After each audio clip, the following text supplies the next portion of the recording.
La madrugada del 9 de junio del año 2020, mientras la ciudad de South Bend, Indiana, permanecía sumida en un inquietante silencio, un vehículo negro sin matrículas irrumpía como una sombra por las solitarias calles.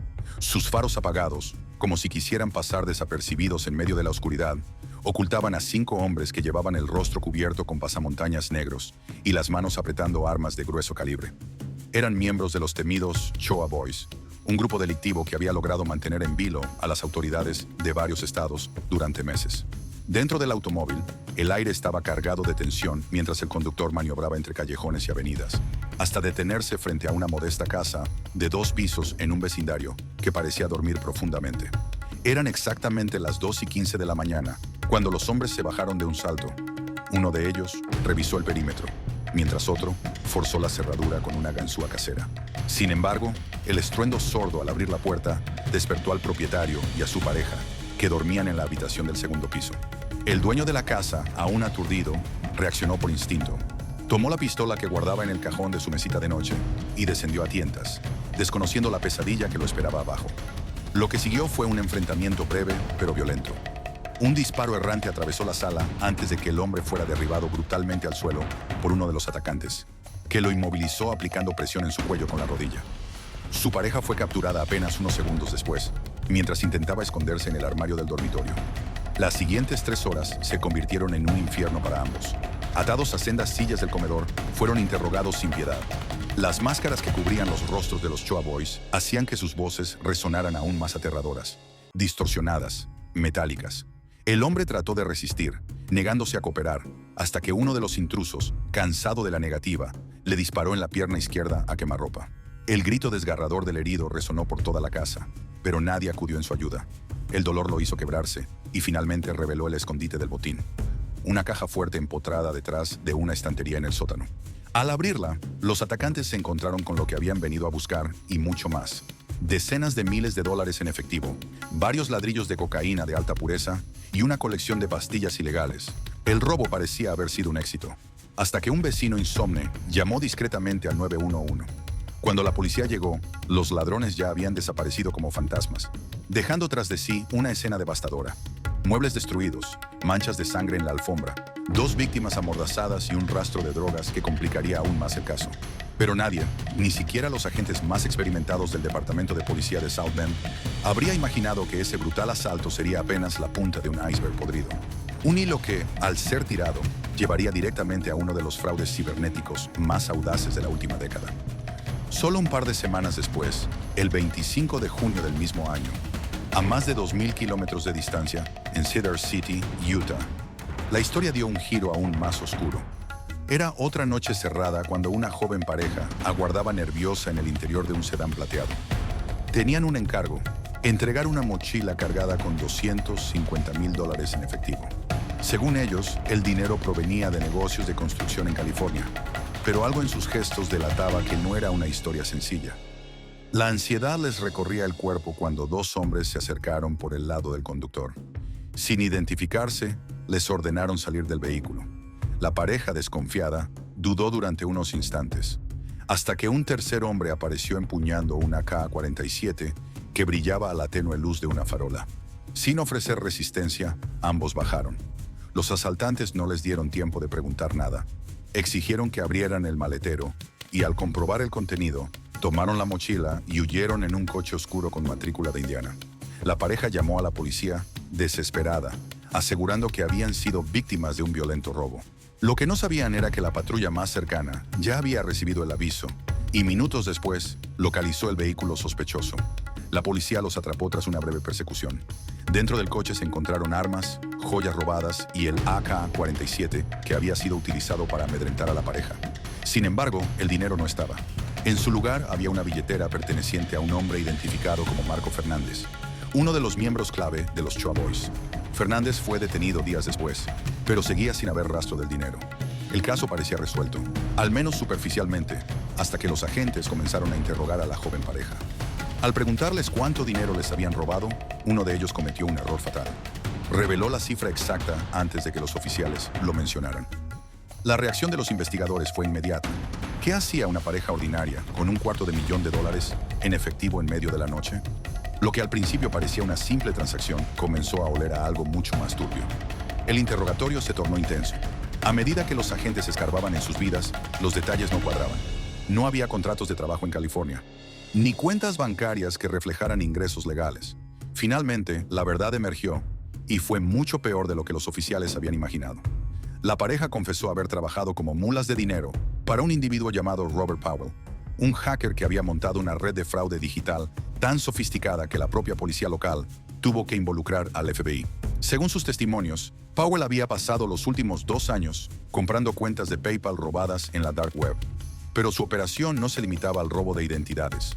Utilizaba complejos scripts y malware para automatizar las transferencias, haciendo imposible seguir el rastro del dinero.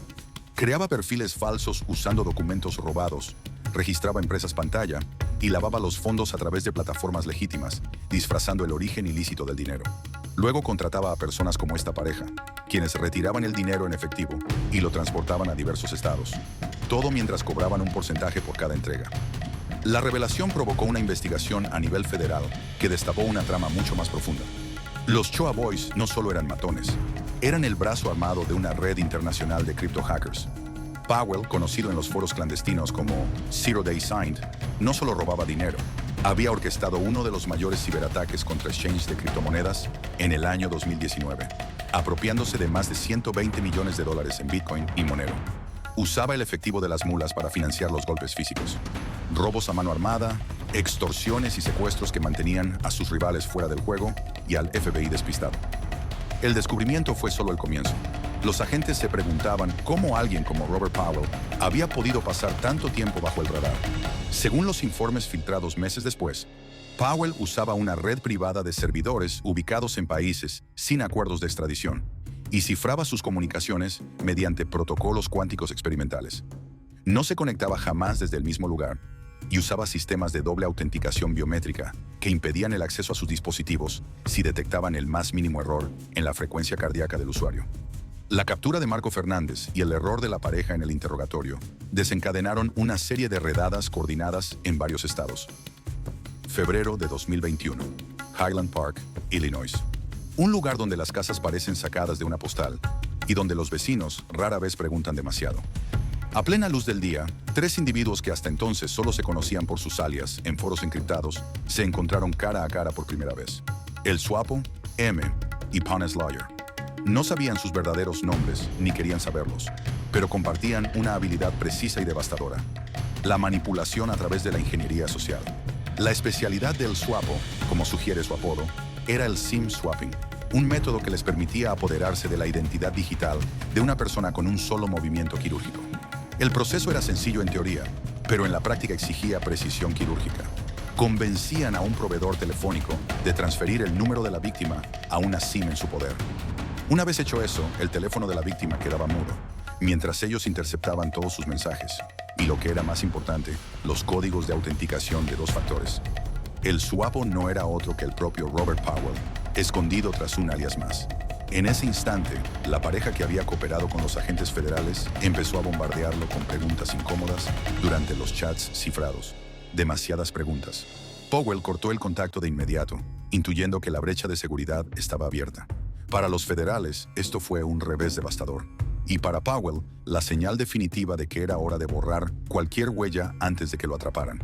Mientras intentaba desaparecer de la red, el FBI intensificó la vigilancia. Lo que encontraron les dejó sin aliento. Powell, con apenas 23 años, residía en una mansión valorada en $2 millones en Highland Park, un lugar donde los secretos se esconden tras puertas blindadas y ventanales oscuros.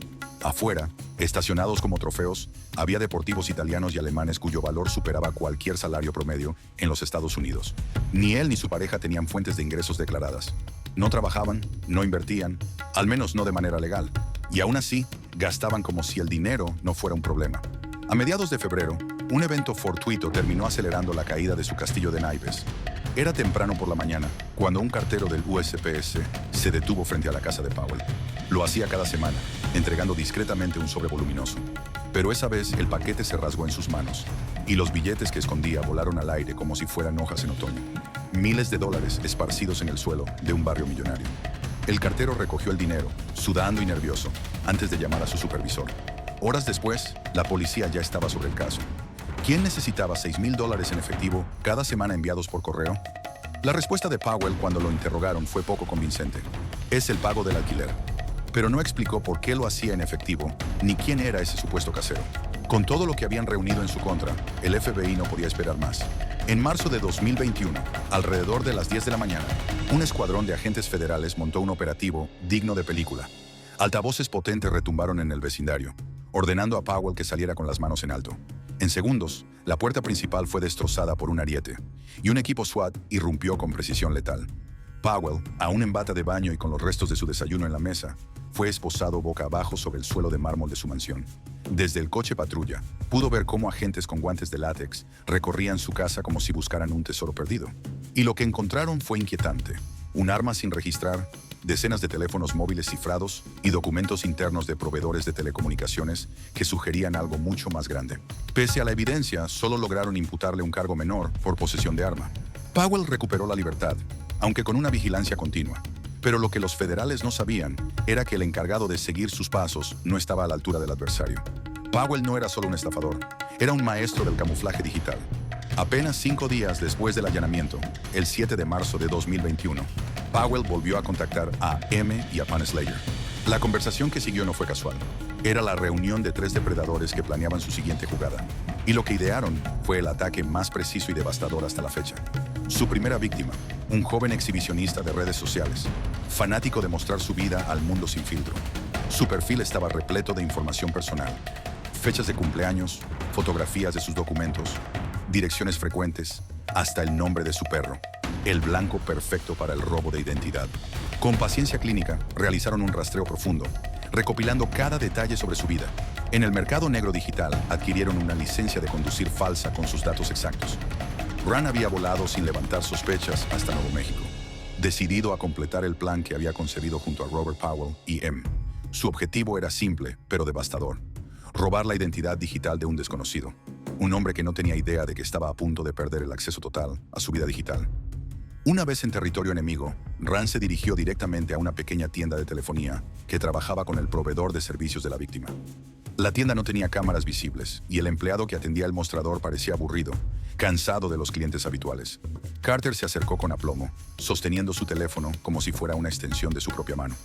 Alegó que su SIM se había desactivado sin previo aviso, que necesitaba asistencia urgente. La clave del éxito en un SIM swapping es parecer desesperadamente normal, y Ran lo era en apariencia. Vestía de manera discreta, hablaba con tono calmado y mostraba su identificación falsa como quien muestra su pase de autobús. Minutos después, el empleado, sin saberlo, transfirió el número de teléfono del objetivo al nuevo SIM que Carter ya tenía insertado en su dispositivo. La transferencia fue instantánea. En ese momento, Ran no solo tenía control sobre el número telefónico de la víctima, tenía acceso directo a sus códigos de verificación, sus cuentas bancarias, sus criptomonedas y a toda la vida online del desafortunado.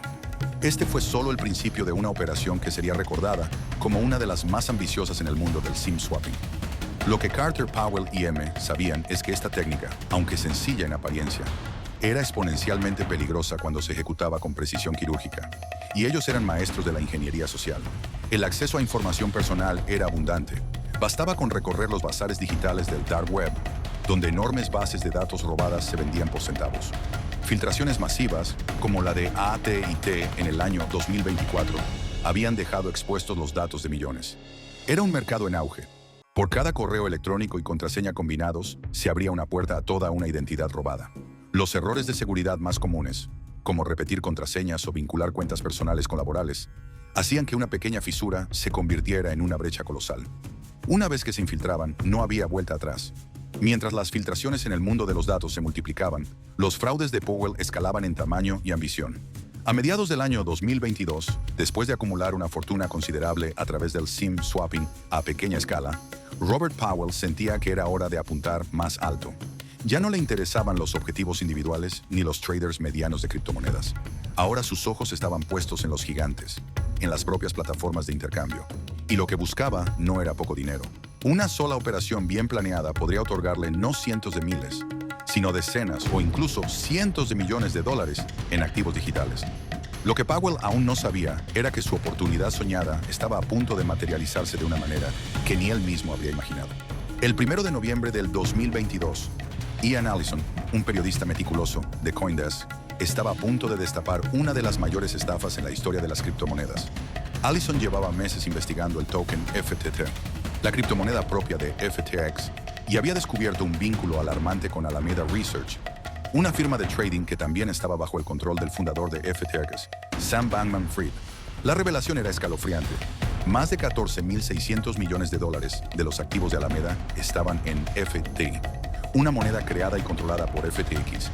Básicamente, el valor de Alameda no se sostenía en reservas líquidas, como efectivo o stablecoins, sino en una ficha que podían inflar artificialmente según les conviniera. Y la bomba no terminaba ahí. Más de 5.800 millones de esos activos eran puramente FTT, lo que indicaba una manipulación sistemática y un fraude a gran escala. Allison publicó su artículo el 2 de noviembre, exponiendo cómo FTX utilizaba los fondos de sus propios clientes para inflar el valor de su criptomoneda y dar la apariencia de solvencia. Un castillo de naipes que, con el primer soplo de duda, comenzó a desmoronarse. Mientras el mundo de las criptomonedas ardía en caos, Powell olfateó el momento perfecto para actuar. Los rumores sobre el desfalco, las caídas en el valor de los tokens y la desconfianza masiva crearon un ruido que facilitaba ocultar cualquier maniobra fraudulenta. Powell no perdió tiempo y contactó a M y a Ponce Slayer. Se reunieron al día siguiente, convencidos de que tenían una ventana de oportunidad irrepetible para ejecutar el robo de sus vidas. Durante esa reunión, Powell les reveló que había encontrado al objetivo ideal para su próximo ataque: una alta ejecutiva dentro de FTX, supuestamente Jen Chan, la directora financiera de la compañía. Aunque no estaba del todo confirmado, Powell aseguraba que Chan tenía acceso directo a las cuentas claves de la plataforma. Además, el hecho de que fuera mujer facilitaba suplantar su identidad en entornos donde la burocracia y la verificación de identidad dependían en gran medida de documentación visual y registros digitales, sin interacción física. El plan era audaz y peligroso. M sería quien llevaría a cabo el SIM swap, desplazándose hasta una tienda Apple en El Paso, Texas. Allí, emplearía un juego de documentos forjados y técnicas de ingeniería social para convencer al personal de que era Jen Chan, solicitando una recuperación urgente de su número de teléfono. Si lo lograba, tendrían acceso directo a la segunda capa de autenticación de la CFO de FTX. Y con eso, podrían entrar en sistemas críticos, vaciar carteras digitales y transferir fondos antes de que alguien pudiera reaccionar. Era un movimiento que podría desencadenar el robo más grande de la historia del criptoespacio, pero también era una jugada que podría condenarlos para siempre. Y ellos lo sabían. El reloj avanzaba implacable mientras Emily Hernández aterrizaba en El Paso, Texas, con un equipaje que no solo contenía ropa y artículos de viaje, sino el arsenal necesario para ejecutar el golpe más ambicioso de su vida. En su bolso había teléfonos encriptados y documentos de identidad falsificados, cada uno meticulosamente preparado para engañar cualquier control de seguridad. A kilómetros de distancia, Carter Rand, o tal vez otro de los infiltrados en la operación, descendía en Dallas con un equipo similar. Cada movimiento estaba coreografiado con precisión quirúrgica. Mientras tanto, en las oficinas de FTX, el caos se propagaba como un virus silencioso. Sam Bankman-Fried se preparaba para presentar la declaración de quiebra, sin saber que, en las sombras, una red de ciberdelincuentes estaba a punto de hundir aún más su ya tambaleante imperio. Hernández se deslizó dentro de un taxi, dirigiéndose a la tienda de telefonía con la serenidad de quien está a punto de cometer un crimen perfecto. A la misma hora, Rand ya estaba en otra sucursal, solicitando el intercambio de SIM con una historia ensayada hasta la perfección. Sabía que la clave del éxito era no levantar sospechas, y su actuación era impecable. La tienda estaba abarrotada, los empleados distraídos, y en cuestión de minutos, la transferencia se realizó sin complicaciones. En cuanto la notificación apareció en su pantalla, Rand envió una señal codificada a Powell. La trampa estaba tendida. Powell, con una calma que solo los criminales más calculadores pueden mantener, se conectó a la red, introdujo los datos sustraídos y, como si fuera la llave maestra de un cofre olvidado, accedió a la cuenta de correo de su víctima.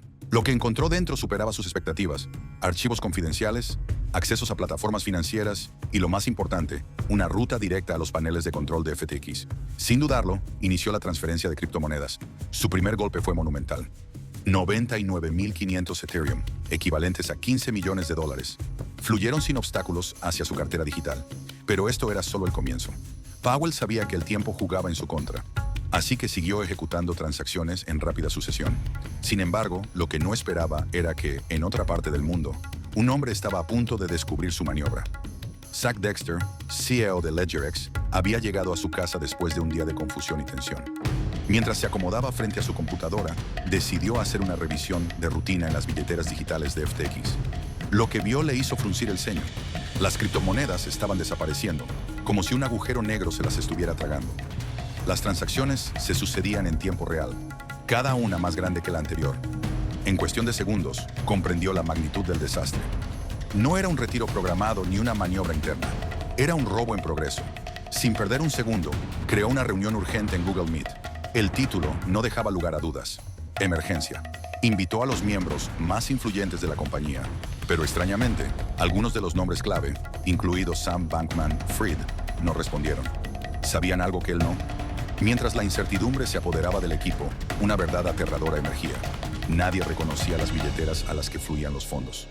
La empresa estaba siendo saqueada y no había manera de detenerlo. Con cada minuto que pasaba, la cantidad robada crecía. Powell, desde su ubicación oculta, no dejaba de pulsar el ratón, aprobando transferencias, creando nuevas billeteras, lavando dinero en exchanges descentralizados. Pero cuando el reloj marcó las 11 de la noche, algo cambió. De repente, las billeteras de FTX dejaron de responder como antes. Su acceso parecía bloqueado. Alguien estaba contraatacando.